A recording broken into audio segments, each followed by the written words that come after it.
Yo, welcome back to another video. We ready to get right into it. Let's get it. Mania 41, after one of the most impactful heel turns in WWE history, the consequences would reverberate throughout the entire company in a way that could either elevate the product to new emotional depths or threaten the integrity of one of its boldest creative gambles in decades. His betrayal of Cody Rhodes at Elimination Chamber was not just an act of violence or vengeance. It was a statement that the old ideals Cena once stood for, hustle, loyalty, and respect, had withered away, leaving behind a man shaped by disappointment, ego, and perhaps a growing resentment of a fan base that once worshipped him but eventually moved on. If he steps into the ring in Las Vegas, drenched in corporate darkness and arrogance, only to fall to Cody Rhodes cleanly, it sends a very different kind of message, that even the most radical transformations are ultimately disposable. John Cena's heel turn was not built on spontaneity. It was crafted with a level of weight rarely seen in modern wrestling storytelling. When he delivered that low blow to Cody and aligned with The Rock and Travis Scott, he wasn't just turning on one man. He was turning on the culture, the expectations, and everything his name had come to symbolize. A loss at Wrestlemania would undermine that weight, suggesting that this calculated descent into villainy was nothing more than a plot device to temporarily elevate the stakes. In the long arc of wrestling storytelling, few things are more frustrating than the undercutting of a meaningful turn. Fans aren't tuning in to watch moments, they're tuning in to watch transformations take root. If Cena loses this match, that root is yanked before it can grow into something mythic.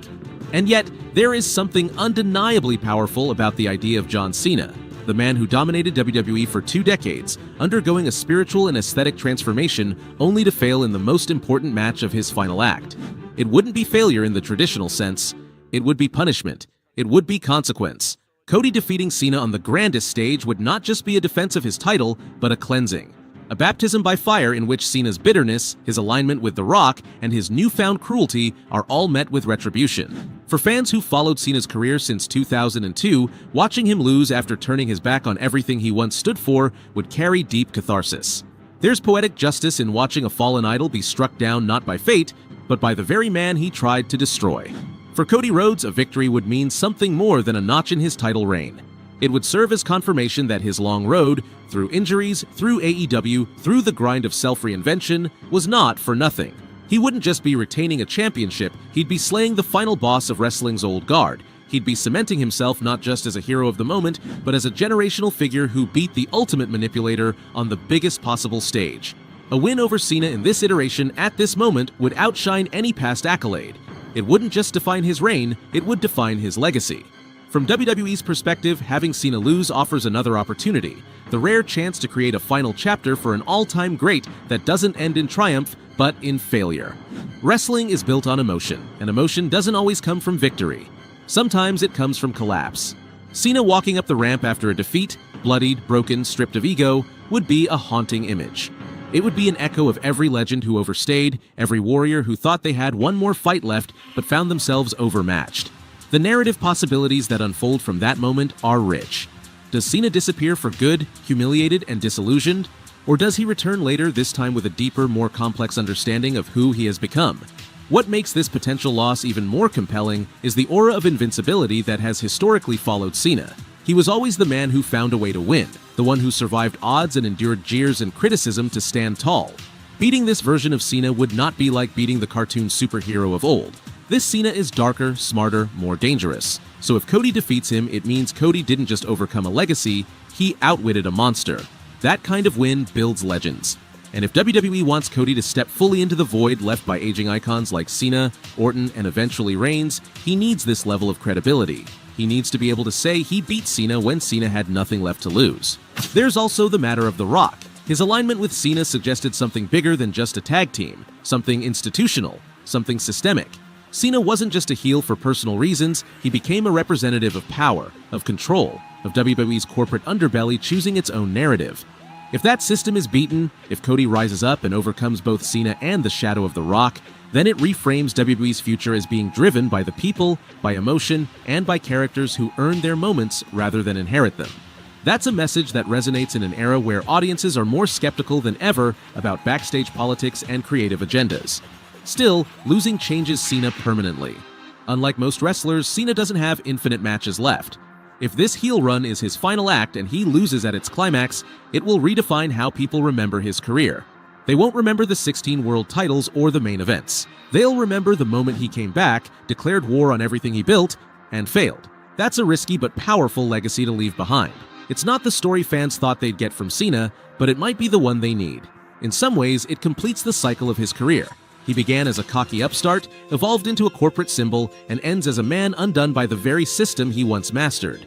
That story could resonate more deeply than a victorious Cena ever could. It tells us that change doesn't always lead to success, that reinvention doesn't always pay off, that sometimes, even when you give everything and burn your past to ash, you still lose. That's devastating, and that's why it's so compelling.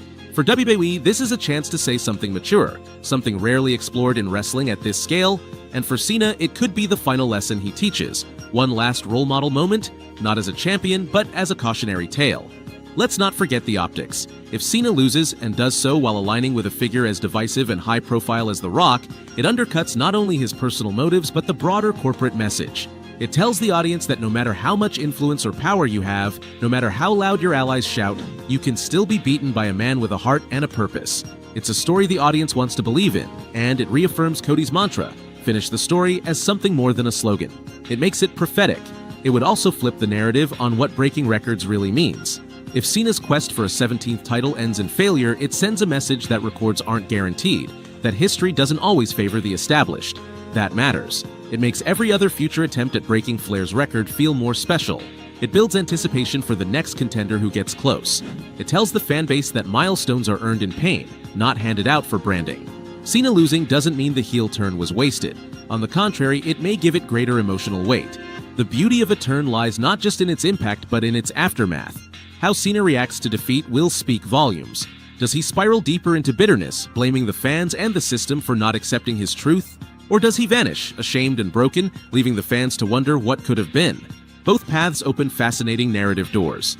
WWE can turn this loss into a cornerstone of Cena's mythos. He became the villain, reached for immortality, and was denied by the one man who still believed in doing it the right way. From a fan's perspective, the drama of seeing Cena lose on such a big stage adds real unpredictability to the product. There's a generation of fans who have never seen Cena decisively beaten on this scale, especially not in a story where he held the emotional and psychological upper hand going in. Giving Cody that moment, beating a fully committed, cold-blooded Cena, feels bigger than beating any other legend on the roster. It's not about the moveset or the near falls, it's about the symbolism. It's about vanquishing the past to clear the way for the future. That future could be very bright. If Cena loses, Cody doesn't just continue his reign, he evolves. He grows out of the feel-good narrative and into something more layered. He becomes the man who stared down the most dangerous version of John Cena and survived. That kind of credibility isn't manufactured, it's earned in fire. WWE can build an entire year of storytelling off that. New challengers emerge knowing they aren't just fighting for gold, they're stepping into the shadow of a man who conquered the final boss.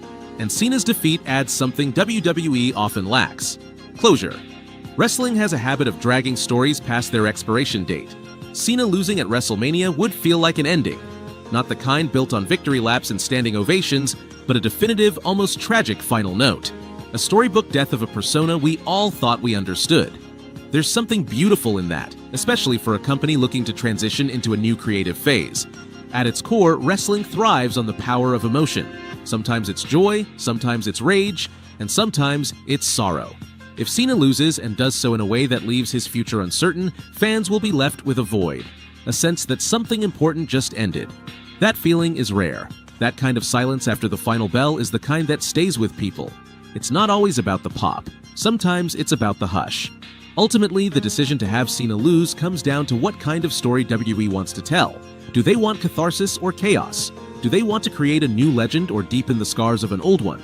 Both paths have value, but a loss would mean choosing to tell a more emotionally nuanced story, one where betrayal doesn't bring reward, one where the most dominant figure of the last 20 years ends not as a triumphant villain, but as a cautionary ghost. There's also the question of belief. Cena has spent his entire post-in-ring career telling fans that hard work pays off, that you can overcome anything, that the right path eventually leads to the right result. But the heel version of Cena is a man jaded by those very beliefs. He's bitter because he did all the right things and still watched the world evolve without him. He didn't just lose his place, he lost faith in the meritocracy he once stood for. So if that Cena, the one who betrayed everything and weaponized fame, influence, and past success, loses, Then the old beliefs are vindicated. Cody. This is a why John Cena can't lose video, but they're only talking about what would happen if he does lose. I don't get it. I don't like this video. I know. Anyways, let's get to the next video.